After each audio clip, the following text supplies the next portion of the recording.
मानता हूँ कि आसमां पे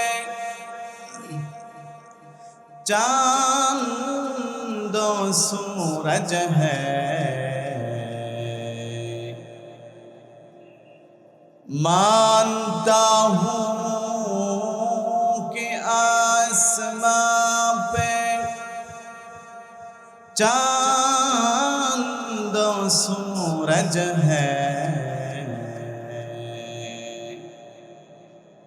ज़मीन में कुछ नहीं,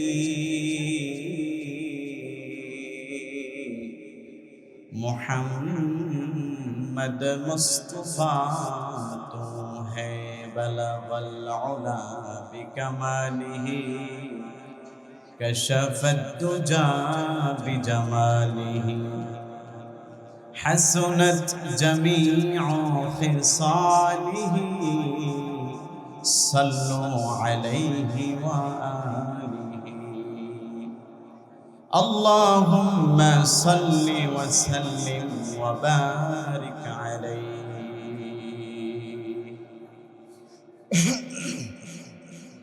আলহামদুলিল্লাহ। ইমাম ওলামা ঐক্য পরিষদ নয়নপুরের উদ্যোগে আয়োজিত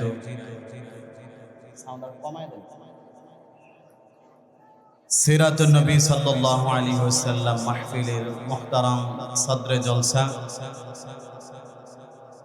অত্র এলাকা আশেপাশের এলাকা থেকে আগত আইম্মায়ে মাসাজিদ, বিভিন্ন মাদ্রাসার মুহতামিমিন, মুহাদ্দিসিন, মুদাররিসিন কেরাম, আজিজ তলাবা, আমার সামনে উপবিষ্ট দিন দরদি ইসলাম প্রিয় বাবার বয়সী মুরব্বী বাবারা, সমবয়সী দিনের অতন্দ্র প্রহরী কলিজার টুকরা যুবক ভাইয়েরা, আল্লাহ সুবহানাহু ওয়া তাআলার দরবারে আলিশানে লক্ষ কোটি শুকর ও সুজুদ, যিনি আমাদেরকে আজকের এই মহতী জলসায় আসার বসার তৌফিক দান করেছেন, এজন্য শুকরিয়া আদায় করি আলহামদুলিল্লাহ। আজকের এই মাহফিল অত্যন্ত বরকতপূর্ণ মাহফিল, সিরাতুন নবী সাল্লাল্লাহু আলাইহি ওয়াসাল্লাম, অর্থাৎ আমাদের সকলের কলিজার টুকরা প্রিয় নবী, আমাদের সকলের মাহবুব হযরত মুহাম্মদ মুস্তাফা, সবাই বলেন সাল্লাল্লাহু আলাইহি ওয়াসাল্লাম, নবীজির সিরাত চর্চা এটা উম্মতের জন্য একটা ইবাদত।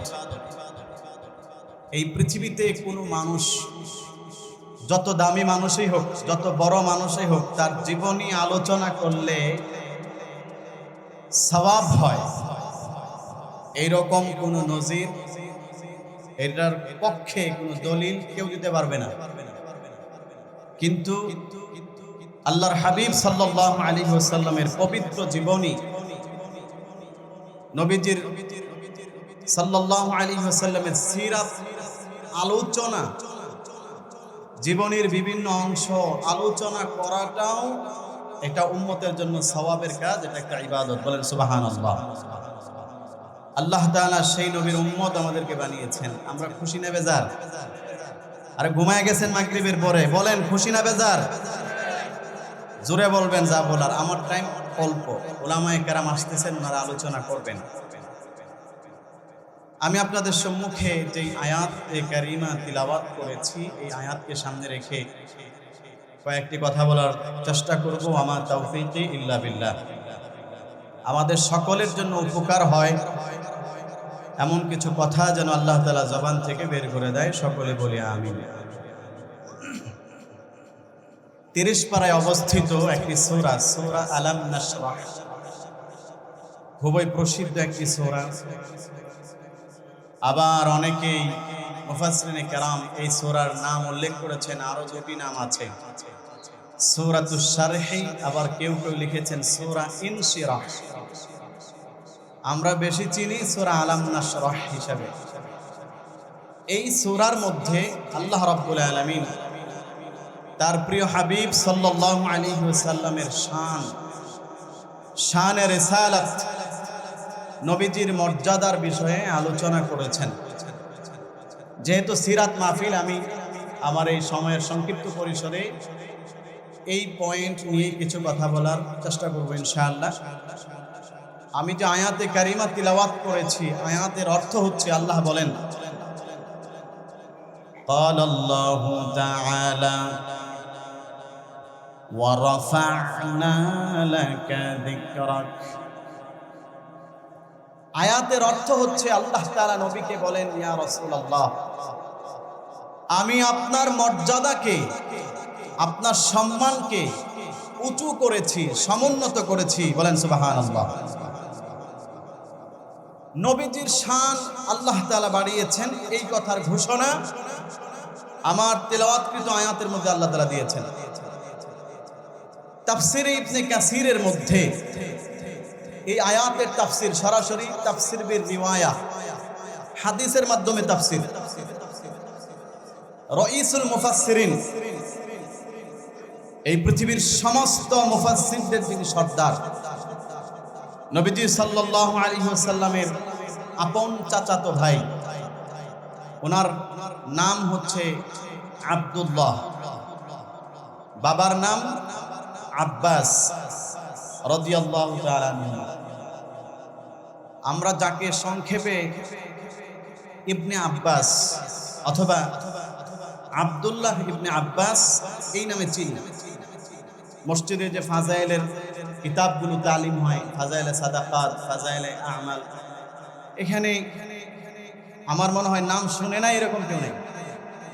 আব্দুল্লাহ ইবনে আব্বাস রাদিয়াল্লাহু তাআলা আনহু তিনি বলেন, নবীজি বলতেছেন, قال النبي صلى الله عليه وسلم سألت ربي مسألة وددت أني لم أكن أسأله قلت يا ربي قد كان قبلي أنبياء منهم من سخرت له الريح ومنهم من يحيي الموتى قال الله عز وجل ألم أجدك يتيما فأويتك قلت بلى يا ربي أو كما قال عليه الصلاة والسلام। আমার ভাইরা, আল্লাহর নবী, বিশ্ব নবী, রাহমাতাল লিল আলামিন, নবীজি বলেন, কিছু প্রশ্ন আমি আমার রব আল্লাহ সুবহানাহু ওয়া তাআলাকে বেশি বেশি করতে পছন্দ করি। আমি আল্লাহর কাছে প্রশ্ন করি আর আল্লাহ রাব্বুল আলামিন তিনি আমার প্রশ্নগুলোর উত্তর দেন। আমি আমার আল্লাহকে প্রশ্ন করলাম, রব্বুল আলামিন, এই পৃথিবীতে আমার পূর্বে অনেক নবী রাসূলগণ দুনিয়াতে ছিলেন, সেই সমস্ত নবী রাসূলদেরকে আপনি অনেক মুআজিজা দিয়েছেন, অনেক অলৌকিক ক্ষমতা আপনি তাদেরকে দান করেছেন। নবীজি বলেন, আপনি পৃথিবীতে এমনও নবী ছিল যাদের জন্য বাতাসকে তার অনুগত বানিয়ে দিয়েছেন। অর্থাৎ নবীজি সাল্লাল্লাহু আলাইহি ওয়াসাল্লাম, আল্লাহর নবী সাল্লাল্লাহু আলাইহি ওয়াসাল্লাম হযরত সুলাইমান আলাইহিস সালাতু ওয়াস সালামের দিকে ইঙ্গিত করলেন। তিনি এমন একজন নবী ছিলেন, আল্লাহ তাআলা বাতাসকে ওনার অনুগত করে দিয়েছিলেন। এরপর নবীজি বলেন, ওয়া মিনহুম মান ইউহয়িল মাউতা। রব্বুল আলামিন, পৃথিবীতে আপনি এমন অনেক নবী রাসূল পাঠিয়েছিলেন যারা মৃত প্রাণী অথবা মৃত মানুষকে জীবিত করে ফেলত। এই পৃথিবীতে একজন নবী ছিলেন ঈসা রূহুল্লাহ। আল্লাহ রাব্বুল আলামিন নবীজি সাল্লাল্লাহু আলাইহি ওয়াসাল্লামকে এই কথা কোরআনের মধ্যে আয়াত নাযিল করে জানিয়েছেন, সেই ঈসা নবীকে আল্লাহ এমন একটা পাওয়ার দিয়েছিলেন উনি যেই কোনো মৃত প্রাণী অথবা মৃত মানুষের সামনে যদি দাঁড়িয়ে বলতেন ওম বিইজনিল্লাহ, আল্লাহর হুকুমে তুমি জীবিত হয়ে যাও, আল্লাহর কোরআন বলছে সাথে সাথে সেই মৃত প্রাণী অথবা মানুষ আল্লাহর হুকুমে জীবিত হয়ে দাঁড়িয়ে যেত। বলেন সুবহানাল্লাহ। নবীজি সাল্লাল্লাহু আলাইহি ওয়াসাল্লাম এরকম বিভিন্ন বিষয় আল্লাহর সামনে তুলে ধরে এবার বলতেছেন, রব্বুল আলামিন আপনি এক এক নবীকে এক একটা নিয়ামত দিয়েছেন, তবে আমার প্রশ্ন যেটা, নবীজি বলেন যেই প্রশ্নটা আমি আল্লাহকে বারবার করতে পছন্দ করি, তো আল্লাহকে জিজ্ঞেস করলাম যে আপনি আমাকে কি দিয়েছেন। এটা হলো নবীজির প্রশ্ন। অনেক নবীকে আপনি অনেক কিছু দিয়েছেন, কিন্তু আমাকে কি দিয়েছেন সেটা আমি জানতে চাই। আল্লাহ রাব্বুল আলামিন তখন বললেন আলাম আজিদকা ইয়াতীমান ফাআওয়াইতুক। আল্লাহ তাআলা নবীজিকে উল্টা প্রশ্ন করলেন, ইয়া রাসূলুল্লাহ, ইয়া হাবিবাল্লাহ, আমি আপনার কাছে জানতে চাই, বলেন আপনি কি ইয়েতিম ছিলেন না? আপনি কি ইয়েতিম ছিলেন না? এটা আল্লাহ উল্টা প্রশ্ন করলেন। নবীজি বললেন কুলতু বালা ইয়া রাব্বি, হে আমার রব অবশ্যই আমি ইয়েতিম ছিলাম। আল্লাহ তাআলা বলেন ফাআওয়াইতুক, আমি আল্লাহ তাআলা আপনাকে ইয়েতিম পাওয়ার পরে যেই নিয়ামত আপনাকে আমি দিয়েছি পৃথিবীর আর কাউকেই দেই নাই, সেই নিয়ামতটা হচ্ছে আমি আল্লাহ রাব্বুল আলামিন আমি আপনাকে লালন পালনের দায়িত্ব নিয়ে সেভাবে লালন পালনের ব্যবস্থা করেছি। বলেন সুবহানাল্লাহ। এটা হচ্ছে আমার পক্ষ থেকে আপনাকে দেওয়া একটা নিয়ামত। এবং এই বিষয়টা সূরা আলাম নাশরা আগের যে সূরা সূরাতুদ দুহা, সেখানে আল্লাহ তাআলা আলোচনা করেছেন। আল্লাহ তাআলা বলেন আলাম ইয়াজিদকা ইয়াতীমান ফাআওয়া ওয়া ওয়াজাদাকা দাল্লান ফাহাদা ওয়া ওয়াজাদাকা আইলান ফাআগনা। ওই সূরার মধ্যে আল্লাহ তাআলা নবীজিকে তিনটি নিয়ামতের কথা স্মরণ করিয়ে দিয়েছেন। আর নবীজি তখন বলেছেন, হাদিসের মধ্যে আছে কুলতু বালা ইয়া রাব্বি, হে আমার রব অবশ্যই আমি এই নিয়ামতগুলো আপনার থেকে পেয়েছি।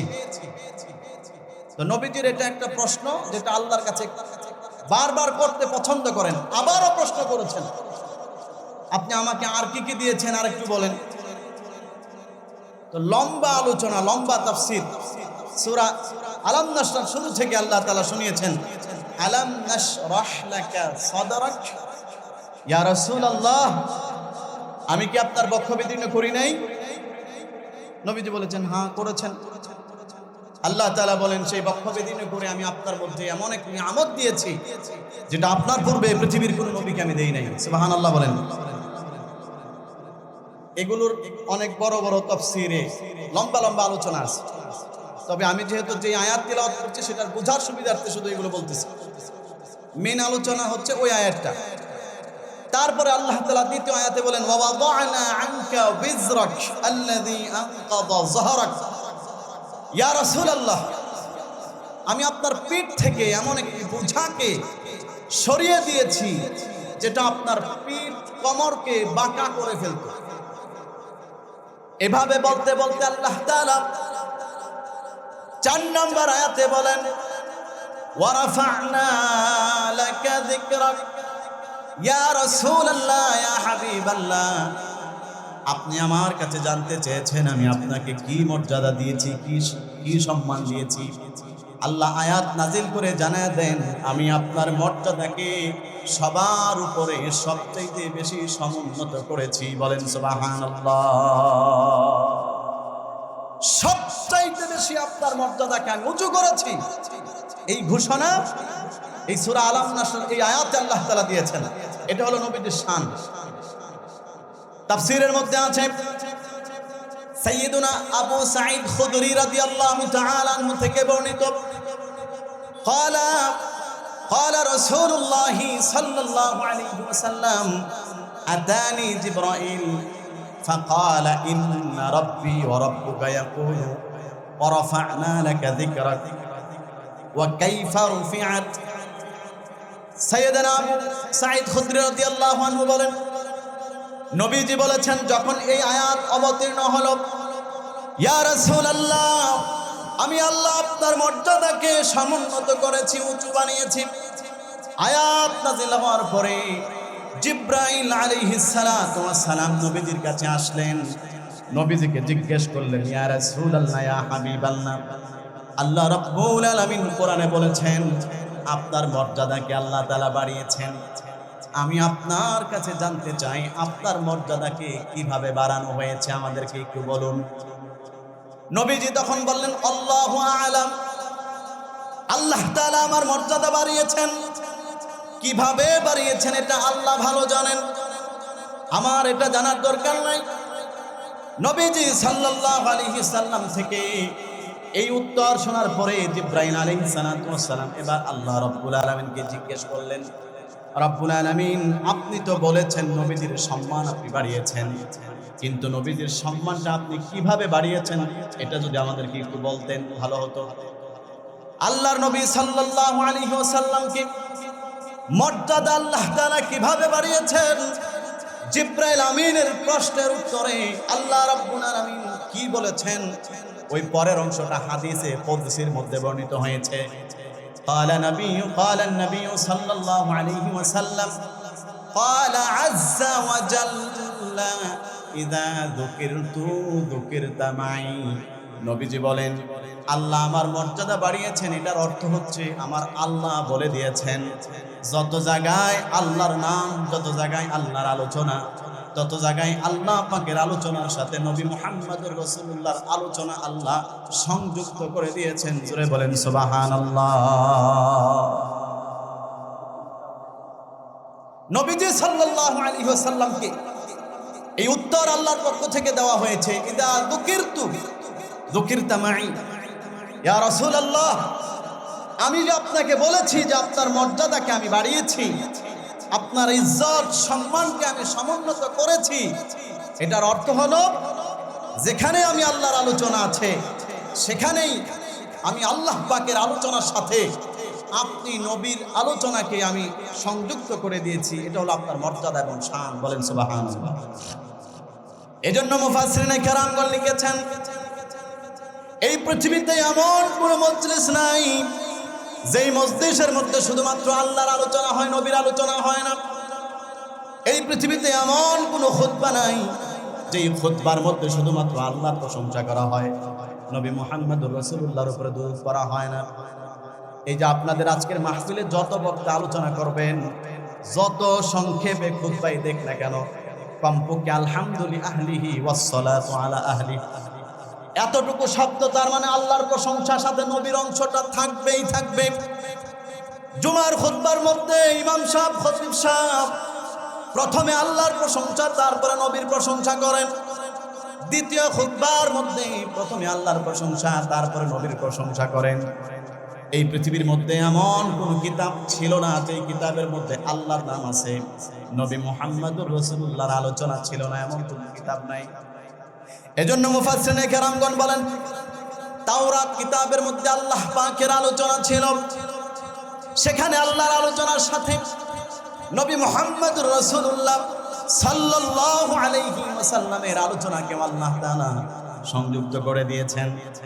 এভাবে ইনজিল, জাবুর যত কিতাব আল্লাহ তাআলা পৃথিবীতে অবতীর্ণ করেছেন, প্রতিটা কিতাবের মধ্যে আল্লাহ পাকের আলোচনার সাথে মুহাম্মদুর রাসূলুল্লাহ এই অংশটুকু আমার আল্লাহ তাআলা লাগিয়ে দিয়েছে।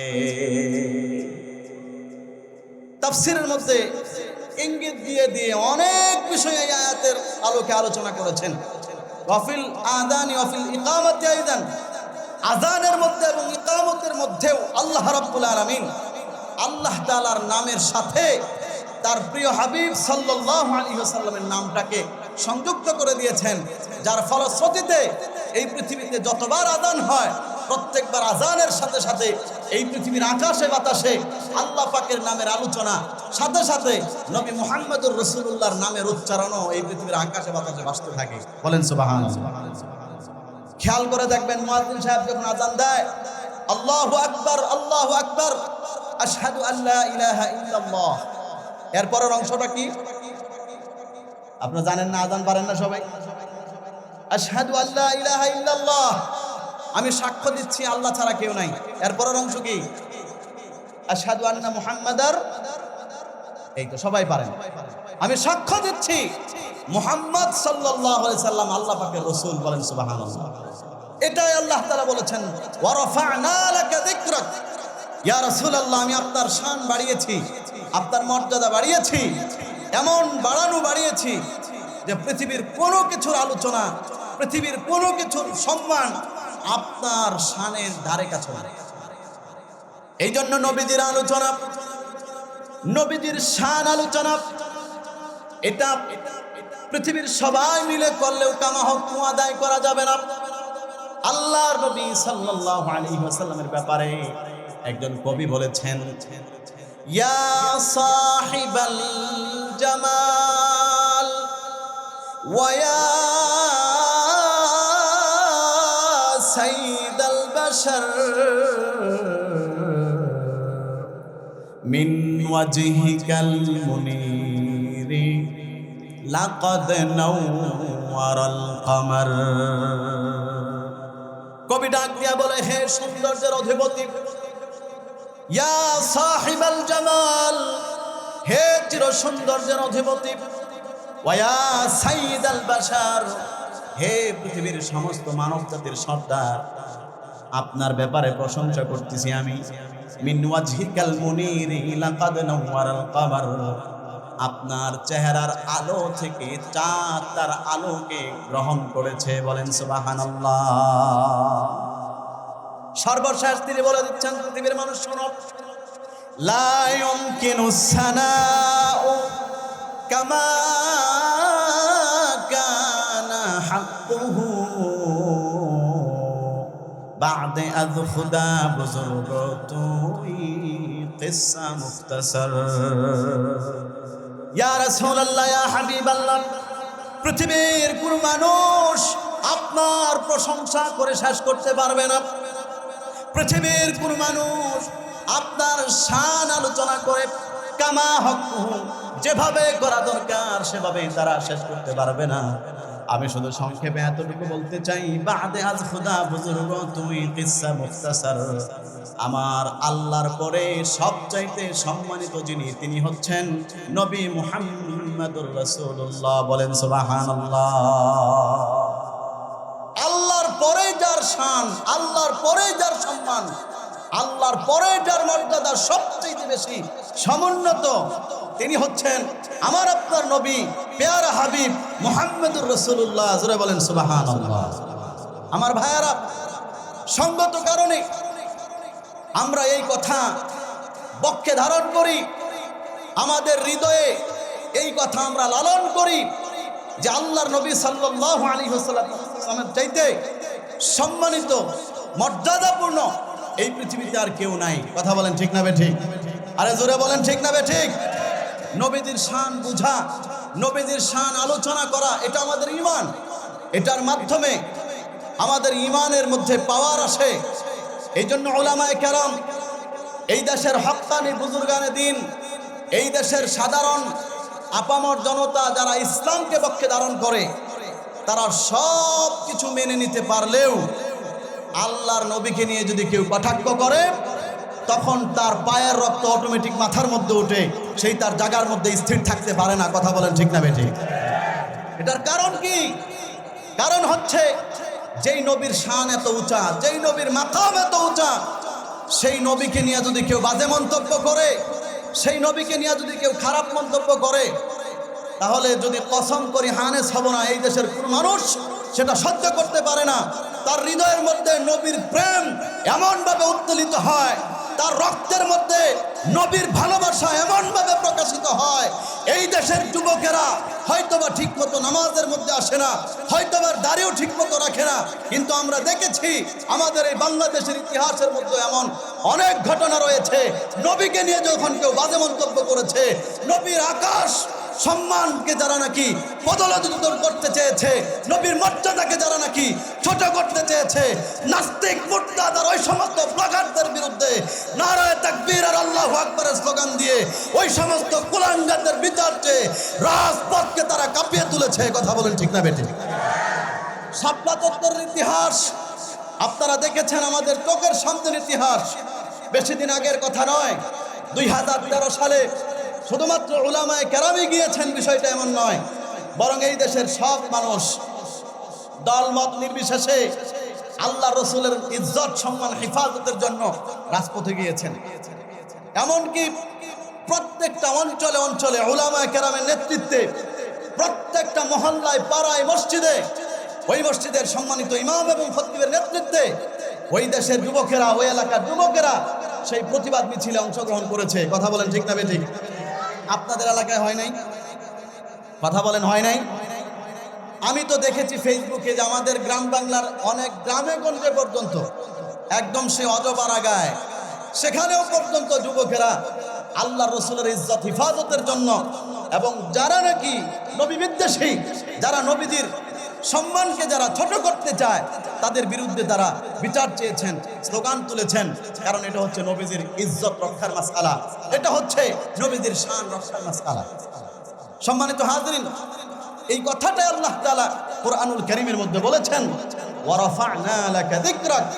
ইয়া রাসূলুল্লাহ, আপনি আমার কাছে জানতে চেয়েছেন আমি আপনাকে কি দিয়েছি, আমি আপনাকে আয়াত নাযিল করে জানিয়ে দিলাম। ইয়া রাসূলুল্লাহ, আমি আপনাকে যে সম্মানটা দিয়েছি সেটা হচ্ছে ওয়া রাফা'না লাকা যিকরাক, আপনার মর্যাদাকে আমি উঁচু বানিয়েছি, সমুন্নত করেছি, এমন উঁচু করেছি, এমন বাড়ানো, আপনার সম্মানকে আমি বাড়িয়েছি। যত জায়গায় আমার নাম আছে, তত জায়গায় আপনার নামকে আমি অ্যাডজাস্ট করে দিয়েছি, সংযুক্ত করে দিয়েছি। বলেন সুবহানাল্লাহ। এজন্য আমরা যে কালিমা পড়ি, সেই কালিমার মধ্যেও আমরা পড়ি লা ইলাহা রাসূলুল্লাহ। তার মানে আমি এই কথার সাক্ষ্য দেই আল্লাহ ছাড়া কেউ নাই, নবী মুহাম্মদুর রাসূলুল্লাহ, নবীজি সাল্লাল্লাহু আলাইহি সাল্লাম, মুহাম্মদ সাল্লাল্লাহু আলাইহি সাল্লাম তিনি আল্লাহ তাআলার রাসূল। এই দুইটা একসাথে পড়ি। এই দুইটার কোনো একটা যদি কেউ বিশ্বাস করে, তাহলে আপনারাই বলেন সে কি ঈমানদার হবে? নবীজির ব্যাপারে যদি কারো ঈমান না থাকে, শুধু আল্লাহ বিশ্বাস করে, আল্লাহকে বিশ্বাস করে, সে ঈমানদার থাকবে? ঈমানদার হবে না। এই জন্য এই জিনিসটা খুব বোঝার বিষয়। নবীজির শান, নবীজির মর্যাদা বাড়িয়েছেন কে? জোরে বলেন, কে বাড়িয়েছেন? আমার ভাইয়ারা, মুসলিম শরীফের হাদিসের মধ্যে আছে, আল্লাহর নবী সাল্লাল্লাহু আলাইহি ওয়াসাল্লাম তিনি বলেন, ও পৃথিবীর মানুষেরা শোনো, ফুদ্দিলতু আলাল আমবিয়াই বিসিত্তিন। আল্লাহ রাব্বুল আলামিন বিশেষ 6টা বৈশিষ্ট্যের মাধ্যমে, বিশেষ 6টা গুণের মাধ্যমে আমাকে পৃথিবীর যত নবী রাসূল ছিলেন তাদের উপরে শ্রেষ্ঠত্ব দিয়েছেন। তার মানে এমন 6টা বিশেষ গুণ আল্লাহ রাব্বুল আলামিন আমি নবী মুহাম্মদুর রাসূলুল্লাহকে দান করেছেন, যেই 6টা গুণ আল্লাহ পৃথিবীর কোনো মানুষ তো দূরের কথা, কোনো নবী রাসূলকেও দেয় নাই। বলেন সুবহানাল্লাহ। এমন কিছু বৈশিষ্ট্য যেটা আল্লাহ তাআলা কোনো নবীরেও দেয় নাই, শুধুমাত্র আমাকেই দিয়েছেন। জোরে বলেন সুবহানাল্লাহ। 1 নাম্বার, উতিতু জাওয়ামিআল কালিম। আল্লাহর নবী সাল্লাল্লাহু আলাইহি ওয়াসাল্লাম বলেন, ও পৃথিবীর মানুষেরা শোনো, আমাকে আল্লাহ রাব্বুল আলামিন প্রথম যে বৈশিষ্ট্যটা দান করেছেন, পৃথিবীর কাউকে দেয় নাই, সেটা হচ্ছে আমাকে আল্লাহ রাব্বুল আলামিন জাওয়ামিউল কালিমের মালিক বানিয়েছেন। বলেন সুবহানাল্লাহ। জাওয়ামিউল কালিম, লম্বা ব্যাখ্যা করার তো সুযোগ নেই, আছে আর 5-7 মিনিট। সংক্ষেপে শুধু বলি, জাওয়ামিউল কালিম এটার অর্থ কি? জাওয়ামিউল কালিম এটার মানে হচ্ছে এমন একটা যোগ্যতা, এমন একটা বৈশিষ্ট্য আল্লাহ তাআলা আমাদের নবীজিকে দিয়েছেন, যেই যোগ্যতার কারণে আল্লাহর রাসূল সংক্ষিপ্ত কথায় অনেক বড় বিষয় বুঝিয়ে দিতে পারেন, যেটা পৃথিবীর অন্য কোনো নবী পারেনি। এটা আমার নবীদের শান। এজন্য আমার ভাইয়ারা, এই পৃথিবীতে অনেক নবী রাসূলগণ ছিলেন যারা 100 বছর দাওয়াত দিয়েছেন, 200 বছর দাওয়াত দিয়েছেন, 300 বছর দাওয়াত দিয়েছেন, আরো বেশি সময় দাওয়াত দিয়েছেন, কিন্তু তাদের কথার পাওয়ারে তাদের দাওয়াত কবুল করে উম্মতের সংখ্যা মাত্র ৮০ জন, ৯০ জন, ১০০, ২০০, ৩০০। কিন্তু আমার আপনার নবী হায়াত পেয়েছেন মাত্র ৬৩ বছর। ৬৩ বছর হায়াতের মধ্যে নবুয়ত প্রাপ্ত হয়েছেন ৪০ বছর বয়সে। বাকি আছে কয় বছর? মাত্র ২৩ বছর আল্লাহ রাসূল দাওয়াত দিয়েছেন। ২৩ বছরের মেহনতের কারণে আল্লাহ রাসূলের দাওয়াত কবুল করে আমার নবী যখন বিদায় হজের ভাষণ দিয়েছিলেন, তখন নবীজির সামনে লক্ষাধিক সাহাবী উপস্থিত ছিলেন। বলেন সুবহানাল্লাহ। মাত্র ২৩ বছরের মেহনতের ফসল, লক্ষাধিক সাহাবী। এটা হলো নবীজির সম্মান, এটা হলো নবীজির মর্যাদা, যে সময় কম দাওয়াতের কিন্তু কথার পাওয়ার বেশি। যেমন আমি আপনাদেরকে ছোট্ট একটা কথা শোনাই। আল্লাহ রাসূল সাল্লাল্লাহু আলাইহি ওয়াসাল্লামের হাদিস, আলা কুল্লুকুম রাঈন ওয়া কুল্লুকুম মাসউলুন আন রাইয়াতিহি। নবীজি বলেন, ও পৃথিবীর মানুষেরা, তোমরা সবাই দায়িত্বশীল, আর প্রতিটা দায়িত্বশীলকে তার দায়িত্বের ব্যাপারে আল্লাহর কাছে জিজ্ঞেস করা হবে। তার মানে আল্লাহর কাছে আসামির কাঠগড়ায় দাঁড়িয়ে এসে তার দায়িত্ব ঠিকমতো পালন করেছিল কিনা জবাব দিতে হবে। এই যে হাদিস, এই হাদিসের ব্যাখ্যা আপনি পৃথিবীর বর্তমানে যত মানুষ আছে, যত মানুষের যত দায়িত্ব আছে, আল্লাহ রাসূল সবাইকে বুঝাই দিয়েছেন ছোট্ট এক কথার মাধ্যমে। তার মানে আমাদের হুজুরকে দিয়ে শুরু করি, প্রতিটা ইমাম সাহেবকে তার মুসল্লির ব্যাপারে দায়িত্বশীল, আল্লাহর কাছে তার জবাব দিতে হবে সে তার হক আদায় করেছিল কিনা। প্রতিটা মুসল্লি তার ইমামের ব্যাপারে দায়িত্বশীল, ইমামও তার কাছে কিছু হক পায়, সে সেটার পরিপূর্ণ আদায় করেছিল কিনা আল্লাহর কাছে জবাব দিতে হবে। প্রতিটা খতিব সাহেব তার মুসল্লির ব্যাপারে আল্লাহর কাছে জবাব দিতে হবে। প্রতিটা মেম্বার তার ওয়ার্ডের মানুষের ব্যাপারে আল্লাহর কাছে জবাব দিতে হবে। ওয়ার্ডের প্রতিটা মানুষ তার সেই মেম্বারের ব্যাপারেও তার কিছু কর্তব্য এবং দায়িত্ব আছে, আল্লাহর কাছে হিসাব দিতে হবে। প্রতিটা এমপি তার যেই এরিয়া, সেই এরিয়ার মানুষের ব্যাপারে সে দায়িত্বশীল, এ ব্যাপারে আল্লাহর কাছে তার কতটুকু হক সে আদায় করেছে জবাব দিতে হবে। প্রতিটা স্বামী তার স্ত্রীর ব্যাপারে দায়িত্বশীল, স্ত্রীর হক সে আদায় করেছিল কিনা আল্লাহর কাছে জবাব দিতে হবে। প্রতিটা স্ত্রী তার স্বামীর ব্যাপারে দায়িত্বশীল, স্বামীর হক সে আদায় করেছিল কিনা জবাব দিতে হবে। প্রতিটা বাবা তার সন্তানের ব্যাপারে দায়িত্বশীল, বাবার ব্যাপারে দায়িত্ব সে পালন করেছিল কিনা সন্তানকে হিসাব দিতে হবে। আবার সন্তানের দায়িত্বও বাবা পালন করেছিল কিনা বাবার হিসাব আল্লাহর কাছে দিতে হবে। এরকম হাজার ব্যাখ্যা আছে, একটা দুইটা না, যেটা আমার মতো হুজুরে বইলা শেষ করা সম্ভব নয়। তার মানে নবীজির কথাটা ছোট্ট, কিন্তু এই কথার মধ্যে পৃথিবীর যত দায়িত্ব আছে সব কিছুকে ঢুকাই দিচ্ছেন। বলেন সুবহানাল্লাহ। এটা নবীজির মর্যাদা, যে অল্প কথায় অনেক বড় বিষয় তিনি বুঝিয়ে দিতে পারেন। আমার ভাইয়ারা, এটাই নবীজি বলেছেন, উতিতু জাওয়ামিআল কালিম। আল্লাহ রাব্বুল আলামিন আমাকে জাওয়ামিউল কালিমের মালিক বানিয়েছেন, এটা পৃথিবীর অন্য কোনো নবীর আল্লাহ দেয় নাই। ২ নাম্বার, ওয়া নুসিরতু বিররুব। আল্লাহ রাব্বুল আলামিন আমাকে শ্রদ্ধার ভয় দিয়েছেন। বলেন সুবহানাল্লাহ। শ্রদ্ধার ভয়, এটার সংক্ষিপ্ত ব্যাখ্যা হচ্ছে, নবীজি বলেন, এক হাদিসের মধ্যে আছে, নুসিরতু বিররুবি মাসিরাতা শাহরিন ওয়া ফি রিওয়ায়াতিন মাসিরাতা শাহরাইন। আল্লাহ তাআলা আমাকে ২ মাসের রাস্তার ভয় ভীতি দিয়ে সহযোগিতা করেছেন। তার মানে নবীজি যেই জায়গায় থাকে, এখান থেকে সামনের দিকে ১ মাসের রাস্তা, পিছনের দিকে ১ মাসের রাস্তা। ২ মাসের রাস্তার মধ্যে যত কাফের, মুশরিক, ইহুদি আর বেদিন আছে, তাদের ভিতরে আল্লাহ তাআলা নবীজির ভয় ঢুকায়া দেয়। বলেন সুবহানাল্লাহ। যার কারণে সবাই নবীজিকে ভয় পায়, শ্রদ্ধার ভয়। এখানে আরেকটা বিষয় বলি, তাফসীরের মধ্যে এই প্রশ্ন, এখানে এই আয়াত, এই হাদিসের আলোকে এখানে একটা প্রশ্ন করা হয়েছে যে এই রকম বৈশিষ্ট্য কি আল্লাহ তাআলা নবীদের কোন উম্মতকে দেন কিনা। এখানে মুহাদ্দিসিনে কেরাম লিখেছেন যে হ্যাঁ, আল্লাহ তাআলা পৃথিবীর এইরকম অনেক আল্লাহর নির্বাচিত বান্দা আছেন যাদেরকে আল্লাহ তাআলা এই বৈশিষ্ট্য দান করেন, অর্থাৎ সমাজের অন্যান্য মানুষ শ্রদ্ধার কারণে তাকে ভয় করে। যেটার বাস্তব প্রমাণ হচ্ছে, আপনারা খেয়াল করলে দেখবেন, এই আপনাদের মসজিদ অথবা অন্য কোনো মসজিদে ইমাম সাহেব যখন সুদ ঘুষ নিয়ে আলোচনা করেন, এই দেশের দুর্নীতিবাদদের বিরুদ্ধে আলোচনা করেন, তখন দেখবেন কিছু দুর্নীতিবাদ, কিছু সুদখোর, কিছু ঘুষখোর মসজিদ থেকে বের হয়ে ওই চায়ের স্টলে বসে বসে ইমামের সমালোচনা করে। কিন্তু এখন পর্যন্ত আমরা দেখেছি, যখন সে ইমামের সামনে আসে, ইমামের চেহারার দিকে তাকায়, তখন তার মুখ দিয়ে আর কোনো কথা বের হয় না। কথা বলেন ঠিক না বের? এরকম হাজারো মানুষ আছে যাদের ভয় ভীতি আল্লাহ তাআলা সাধারণ মানুষদের মধ্যে এমনভাবে ঢুকাইয়া দেয় যে তার নাম শুনলেই ভয় পায়। যেমন আমার উস্তাদ শাইখুল হাদিস ইবনে শাইখুল হাদিস আল্লামা মামুনুল হক, মনে হয় যেন নামটা একটা আতঙ্ক। মামুনুল হক নামটা শুনলেই অনেক নাস্তিক আর মুরতাদদের কলিজার মধ্যে কম্পন সৃষ্টি হয়ে যায়, ভয়ে তাদের চেহারার মধ্যে পায়জামা গরম হয়ে যায়। কথা বলেন ঠিক না বেঠিক? যে এলাকায় যায় কিছু করার লাগে না, খালি মামুনুল হক আসতেছে, ব্যাস নামটাই যথেষ্ট। দেখবেন ওর কলিজার মধ্যে থরথর করে কাঁপতে শুরু হয়ে যায়। এই যে একটা বৈশিষ্ট্য, এইরকম বৈশিষ্ট্যটা বিশেষ আল্লাহ তাআলা নবীজিকে দিয়েছিলেন। এবং মুফাসসিরিনে কেরাম বলেন, মুহাদ্দিসিনে কেরাম বলেন যে আল্লাহ তাআলার কিছু নির্বাচিত মানুষকেও আল্লাহ তাআলা এই ভয় দিয়ে থাকেন। এটা হলো নবীজির দ্বিতীয় বৈশিষ্ট্য। 3 নাম্বার, ওয়া উহিল্লাত লিয়াল গানাইম। আল্লাহ রাব্বুল আলামিন পৃথিবীর অন্য কোন মানুষকে, কোন নবীকে যেই বৈশিষ্ট্যটা দেয় নাই, সেটা আমাকে দিয়েছেন। সেই বৈশিষ্ট্যটার নাম হচ্ছে আল্লাহ রাব্বুল আলামিন আমার জন্য গনিমতের মালকে হালাল করে দিয়েছেন। বলেন সুবহানাল্লাহ। পৃথিবীর কোন নবীর জন্য গনিমতের মাল, যুদ্ধলব্ধ সম্পদ, যুদ্ধ করার পরে যে সম্পদ পাওয়া যায় সেটা ভক্ষণ করা, নিজের জন্য ব্যবহার করা জায়েজ ছিল না।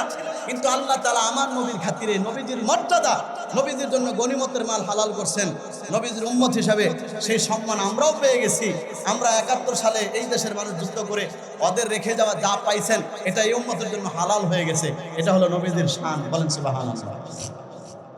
নবীজির 4 নাম্বার বৈশিষ্ট্য, যেটা আল্লাহ পৃথিবীর কাউকে দেয় নাই, ওয়াজুইলাত লিয়াল আরদু মাসজিদাও ওয়া তুহুরা। আল্লাহ রাসূল সাল্লাল্লাহু আলাইহি সাল্লাম বলেন, আল্লাহ রাব্বুল আলামিন আমাকে এমন একটা বৈশিষ্ট্য দিয়েছেন যেটা পৃথিবীর আর কাউকে দেয় নাই। সেটা হচ্ছে আল্লাহ রাব্বুল আলামিন আমার জন্য গোটা পৃথিবীর জমিনটাকে মসজিদ বানিয়ে দিয়েছেন এবং পবিত্রতা অর্জনের উপকরণ বানিয়ে দিয়েছেন। বলেন সুবহানাল্লাহ। এই 4 নাম্বার পয়েন্টে 2টা বিষয়। 1 নাম্বার হচ্ছে জমিনকে আল্লাহ মসজিদ বানিয়েছেন। এটার ব্যাখ্যা হলো, পৃথিবীতে আল্লাহ তাআলা যত নবী রাসূল প্রেরণ করেছেন, প্রত্যেক নবী রাসূলের জন্য ইবাদতখানা নির্দিষ্ট একটা জায়গা ছিল। ওই জায়গা ছাড়া ইবাদত করলে তার ইবাদত আল্লাহর কাছে গ্রহণযোগ্য হতো না। কিন্তু আল্লাহ রাব্বুল আলামিন এমন সম্মান এই নবীকে দিয়েছেন, গোটা জমিন তার জন্য মসজিদের মতো। কোনো কারণবশত যদি কেউ মসজিদে যেতে না পারে, আবার কেউ উল্টাপাল্টা মাসালা বুঝেন না, উযরের কারণে কোনো মানুষ মসজিদে যেতে পারলো না, উযরের কারণে জামাতে সে হাজির হতে পারলো না, ওই ব্যক্তিটা কথার কথা ক্ষেতের মধ্যে কাজ করতেছেন, ওই জায়গার মধ্যে যদি সে পবিত্র মাটির মধ্যে তার গামছা বিছিয়ে, পবিত্র কাপড় বিছিয়ে নামাজ পড়ে ফেলে, আল্লাহ রাব্বুল আলামিন বলেন এই জায়গাটাও মসজিদের মতো নবীর খাতিরে আল্লাহ তাআলা ওই ব্যক্তির নামাজ কবুল করে নেবেন। বলেন সুবহানাল্লাহ। কোনো কারণবশত মসজিদে যেতে পারলো না, দোকানে নামাজ পড়ে ফেলছে, ঘরে নামাজ পড়ে ফেলছে, ওইটাও মসজিদের মতোই জায়গা, পবিত্র, ওখানে নামাজ পড়লেও আল্লাহ নামাজ আদায় করে নেবে। আবারও বলছি, কেউ ভুল বুঝেন না যে তাহলে তো ঘরে নামাজ পড়ার দলিল পাওয়া গেল, দোকানে নামাজ পড়ার দলিল পাওয়া গেল, এখন আর মসজিদে যাব না। সাবধান, উল্টাপাল্টা কাজে এই হাদিস ব্যবহার করা যাবে না। এটা হলো নবীজির মর্যাদা, যে জমিনটা মসজিদের মতো। 2 নাম্বার, ওয়া তুহুরা। আল্লাহ তাআলা এই জমিনকে পবিত্রতার উপকরণ বানিয়ে দিয়েছেন। বলেন সুবহানাল্লাহ। আমার ভাইয়ারা, মানুষ নাপাক হলে পবিত্রতা অর্জন করার মাধ্যম হচ্ছে 3টা। এদিকে খেয়াল করেন, নাপাক হলে পবিত্রতা অর্জন করার মাধ্যম 3টা। 1 নাম্বার, কিছু কিছু পবিত্রতা অর্জন করতে হয় গোসলের মাধ্যমে, আবার কিছু কিছু পবিত্রতা অর্জন করতে হয় ওযুর মাধ্যমে, আবার কিছু কিছু পবিত্রতা যখন ওযু গোসল পুরোটাই সম্ভব হয় না, তখন সেটা করতে হয় তায়াম্মুমের মাধ্যমে। এই যে তায়াম্মুমের বিধান, এটা আমার নবীর আগে পৃথিবীর অন্য কোনো নবীর জন্য জায়েজ ছিল না। সেই জমানার মানুষেরা কথার কথা গোসল ফরজ, অসুস্থ মানুষ গোসল করলে মারা যাবে, ইসলামের বিধান ছিল সে গোসল করে মারা যাবে, মারা গেলে শহীদের মর্যাদা পাবে। কিন্তু কোনো কারণবশত তিনি গোসল বাদ দিতে পারবেন না। কিন্তু আল্লাহ তাআলা আমার আপনার নবীকে এরকম সম্মান দিয়েছেন, কোনো কারণবশত যদি গোসল করতে না পারে, ডাক্তার নিষেধ করেছেন, আসলেই সে মারাজুর মানুষ, অসুস্থ মানুষ, পানি ব্যবহার করতে পারবে না, পানি ব্যবহারের যোগ্যতা হারিয়ে ফেলেছে, অথবা পানি পাওয়া যাচ্ছে না, এমন অবস্থায় যদি সে তায়াম্মুম করে ফেলে, আল্লাহ রাব্বুল আলামিন বলেন ওই তায়াম্মুমের মাধ্যমে আল্লাহ তাআলা ওই ব্যক্তিকে পবিত্র বানায়া দিবে। বলেন সুবহানাল্লাহ। এটা হলো নবীজির শান, এটা হলো নবীজির মর্যাদা, যে আল্লাহ তাআলা নবীজির খাতিরে গোটা পৃথিবীর জমিনকে পবিত্রতার উপকরণ বানিয়ে দিয়েছেন। কোরআনে আল্লাহ তাআলা আয়াত নাযিল করেছেন, আও জাআ আহাদুম মিনকুম মিনাল গায়ত আও লামাসতুমুন নিসা ফালাম তাজিদু মাআন ফাতায়াম্মামু সাঈদান তাইয়্যিবা। তায়াম্মুমের আয়াত নাযিল করেছেন, তোমরা যদি পানি ব্যবহার করতে অক্ষম হও, কিছু শর্ত শরায়েত আল্লাহ দিয়েছেন, কিছু শর্ত শরায়েত ফকিহগণ আলোচনা করেছেন, ওই শর্ত সাপেক্ষে তোমরা তায়াম্মুম করে পবিত্রতা অর্জন করে নামাজ পড়ো, এটা আল্লাহ তোমাদের জন্য জায়েজ করে দিয়েছেন।